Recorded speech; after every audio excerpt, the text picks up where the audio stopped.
Estamos de volta para o quarto e último bloco do Roda de Entrevista desta noite, que recebe o presidente da OAB Goiás, Lúcio Flávio Siqueira de Paiva. Muitas perguntas de telespectadores, de ouvintes e dos colegas. Presidente, eu vou fazer duas em uma. A primeira praticamente já foi esgotada, mas em respeito ao nosso público. Excelente ideia entrevistar o presidente da OAB. Pergunta, não caberia a ordem defender mais incisivamente a justiça? Porque essa defesa aparece de modo tão tímido. É a Simone Magalhães, que é professora universitária, e de outro lado aqui vem pedra, hein? Essa OAB é uma vergonha. Todos sabem que eles conversam entre si. O juiz recebe advogado, recebe promotor, recebe o réu no dia a dia. Pelo menos eles estavam contra bandidos. Eu creio que ele se refere ao ex-juiz Moro e à Operação Lava Jato. A colocação é do Márcio Fernandes, do Jardim Goiás. Bom, eu tentando ser bastante objetivo para não voltar a muitos dos argumentos anteriores, a advocacia é recebida pela magistratura, o Ministério Público é recebido pela magistratura no gabinete. Ponto. No ambiente de trabalho. Ponto. Segundo, eu acho que o telespectador, com todo respeito à opinião dele, se um dia ele se encontrar na posição de réu num processo penal, ele gostaria de ter, um advogado que o defendesse com amplitude de armas. 2, ele gostaria de ter um juiz imparcial. E 3, ele não gostaria de ter um promotor que trocasse o WhatsApp com o seu julgador. E a OAB está tímida da defesa da justiça? Pergunta a Simone Magalhães. Muito ao contrário, a OAB é defensora do Poder Judiciário, a OAB é defensora da Constituição, e é exatamente por isso que, como a Fabiana trouxe a informação, a OAB tem estado aí publicando notas, sempre na defesa da Constituição. Presidente, o senhor falava sobre a advocacia, que é uma profissão de risco. Eu queria falar sobre outra profissão de risco também, o jornalismo. Em 2012, nós tivemos um jornalista assassinado no estado de Goiás, Valério Luiz Oliveira, que inclusive trabalhou comigo na Rádio Jornal, trabalhou comigo na PUC TV. E depois de 7 anos, onde nós tivemos diversas vias recursais e um processo que foi atrasando, o Tribunal de Justiça do Estado de Goiás diz que não tem como fazer o Tribunal do Júri, que agora é a última instância, para poder julgar aqueles que a investigação policial diz que são os responsáveis pelo assassinato. Como que a OAB Goiás vê isso? Daniel, existem 3 poderes na República, Executivo, Legislativo e Judiciário, e 2 outros, entre aspas, poderes que são essenciais para a democracia. Eu considero a OAB e a imprensa esses outros 2. Esse fato é do meu conhecimento. Nós já levamos essa matéria ao Procurador-Geral de Justiça, OAB e Ministério Público, Procuradoria-Geral de Justiça, levarão ao presidente do tribunal esta demanda de que o Tribunal de Justiça dê condições logísticas para que esse julgamento aconteça. É direito da acusação e é direito da defesa. E é direito da cidadania que se apure definitivamente perante um júri essa situação de culpabilidade ou não daqueles que estão sendo processados. Portanto, a OAB acompanha de perto e vai exigir do Tribunal de Justiça essa logística para a realização desse julgamento. Presidente, eu queria voltar a essa questão daquele tema da independência de sua atuação direta como presidente da OAB. O senhor é advogado da Enel, esteve presente em algumas audiências e algumas sessões lá na Assembleia Legislativa da CPI da Enel. E a prestação de serviço da Enel hoje é um dos grandes problemas do Estado, tem milhares aí de reclamações. Eu queria saber a sua posição diante disso. É uma posição confortável? Bastante confortável, Fabiana, por 2 razões. Primeiro, o meu exercício profissional, ele passa pela análise pessoal de se aquela causa merece ou não ser defendida. Isso eu faço no dia a dia com quaisquer empresas ou com quaisquer pessoas. Quaisquer empresas ou quaisquer pessoas merecem sempre ter a melhor defesa. Portanto, escolhi isso para fazer na vida e me sinto confortável, independente de ser ou não o presidente da Ordem. Em segundo lugar, é importante dizer que a Ordem ela é defensora do Estado de Direito, ela é defensora da Constituição, ela não é defensora de posições jurídicas, ela não é defensora de concessionária, ela não é defensora de consumidor, ela é defensora da boa aplicação da lei. Se o serviço de uma determinada concessionária anda mal, é competência da Agência Nacional de Energia Elétrica, no caso, fazer a apuração e, eventualmente, do Ministério Público de propor as ações. A OAB não teria sequer atuação nesse caso. E, de novo, a função da ordem é defender a ordem jurídica e não posições de interesse. Presidente, vamos agora falar um pouquinho de finanças. A questão da lei, que é da destinação dos 2%, né, para o fundo, que é 2% dos cartórios, vai para o fundo, né, do pagamento dos dativos. Dos advogados dativos. Dos advogados dativos. E a questão dos 640 mil, né, salvo engano, em maio, que foi repassado, né, para a advocacia dativa. E as nossas absurdas, exorbitantes custas processuais, considerada hoje uma das maiores, né, do país. Valéria, bom, Enzo, para responder essa pergunta das custas, a gente teria que fazer um outro roda de entrevista, porque é um tema muito importante para a cidadania. Mas tentando, assim, ser bastante principalmente resumido, em Goiás, onde é muito caro, né? Com relação à advocacia dativa, nós demos um passo enorme nos últimos 3 anos, com a criação do fundo, que destina 2% dos emolumentos cartorários para um fundo para pagar os advogados que prestam assistência judiciária à população carente.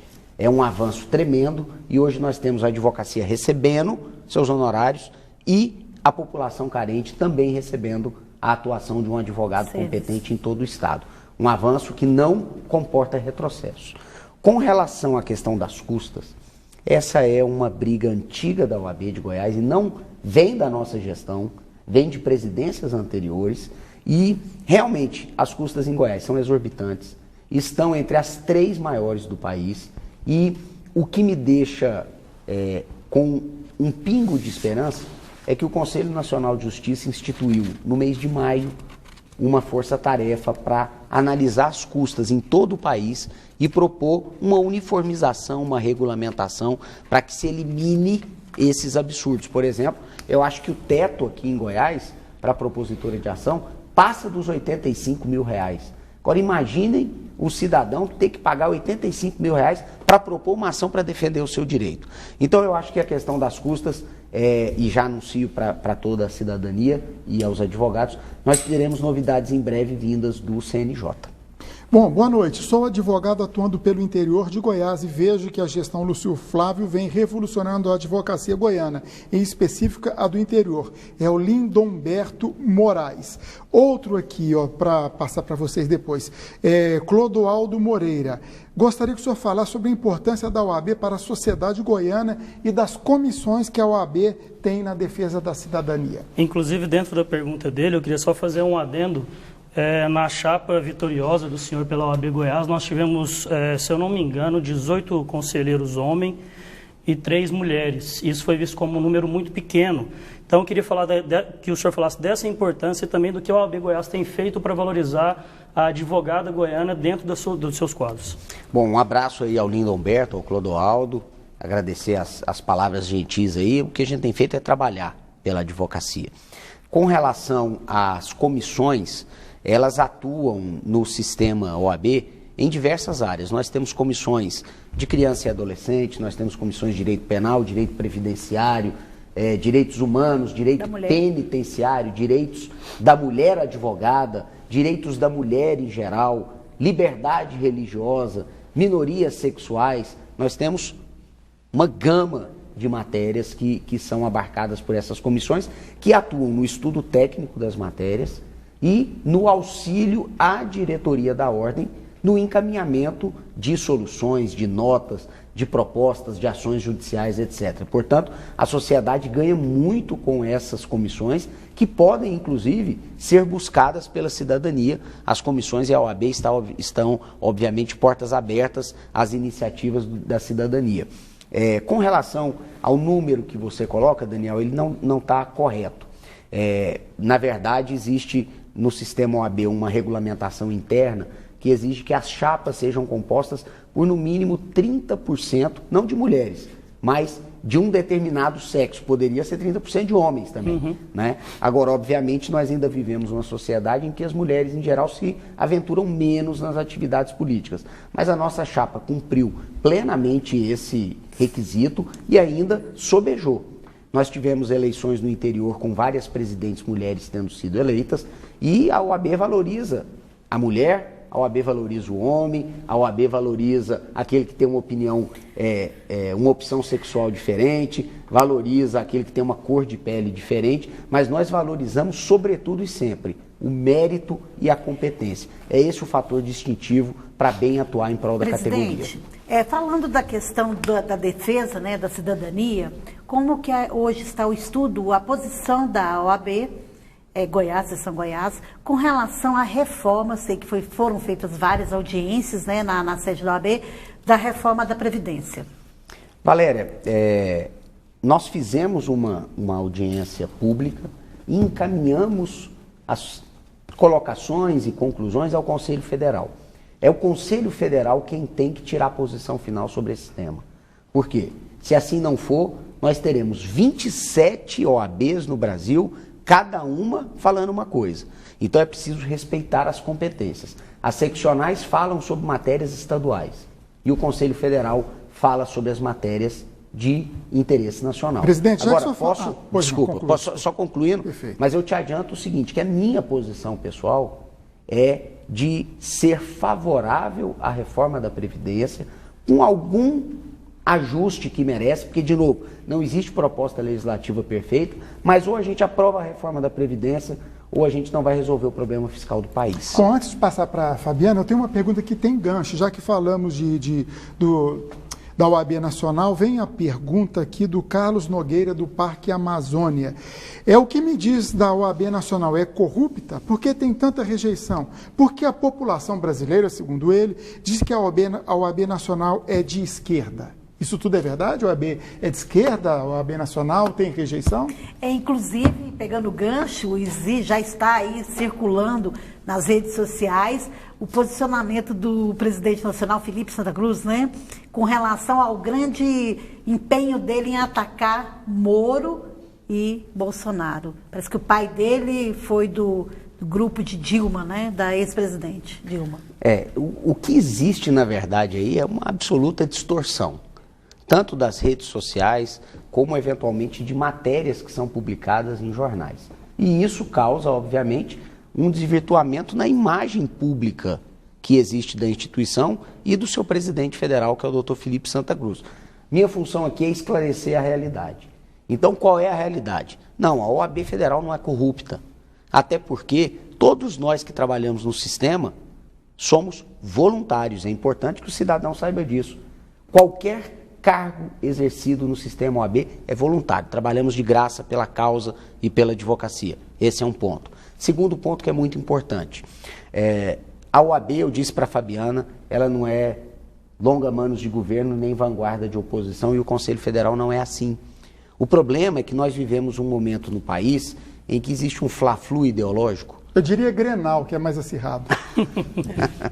Um Grenal misturado com Palmeiras e Corinthians, misturado com um fla-flu ideológico, em que as posições que defendam a Constituição, elas podem ser interpretadas e distorcidas para esse ou para aquele lado. De modo que o que o presidente Felipe Santa Cruz tem feito é simplesmente dizer, e ele tem dito corretamente, de que a Lava Jato não pode ser um juízo universal para se processar todo qualquer crime político. Ele tem razão, existem regras de competência determinando isso. Segundo lugar, a Lava Jato não é uma instituição da República Federativa do Brasil. É um processo que existe, como tantos outros importantes que há por aí, e deve ser tratado como todos os outros são tratados. Isso é que é isonomia. Terceiro, o presidente Felipe Santa Cruz tem um passado triste. O pai dele desapareceu na ditadura militar. E aí, por esse passado dele, e por uma eventual passagem dele pelo Partido dos Trabalhadores, querem rotular o presidente como petista, como esquerdista.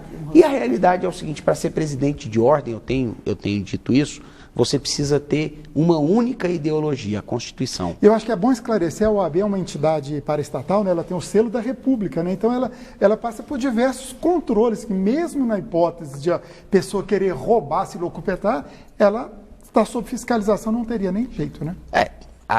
sempre tem jeito, porque Mas aconteceu na Petrobras o que aconteceu sob suposta grande fiscalização. É verdade. Mas, primeiro, eu levo a colocação de a OAB federal é corrupta no sentido amplo e não no sentido corrupção do crime tipificado no Código Penal. Eu compreendo que o telespectador tem, às vezes, o seu arrobo de raciocínio. Mas o fato, o que é importante dizer é o seguinte: o Conselho Seccional da OAB em Goiás tem uma postura que é uma postura de independência com relação à política, e o Conselho Federal também tem sido assim. Agora, o que vai ser interessante é o seguinte: amanhã a política muda, uma eventual ilegalidade que a OAB tenha que controlar ou criticar passa a agradar a direita, e aí, eventualmente, a esquerda vai estar insatisfeita e a direita vai estar feliz com a atuação da OAB. Então, quando todo mundo critica a ordem, talvez seja o momento que ela está certa. Fabiana, a última tempo, pergunta, Enzo? a última pergunta. O senhor citou a questão do sistema prisional, sistema carcerário, e o senhor conversou sobre isso com o governador Ronaldo Caiado lá em janeiro, quando o senhor esteve com ele para falar da posse. A gente tem uma situação de crise financeira no Estado. Como é que a OAB está acompanhando isso?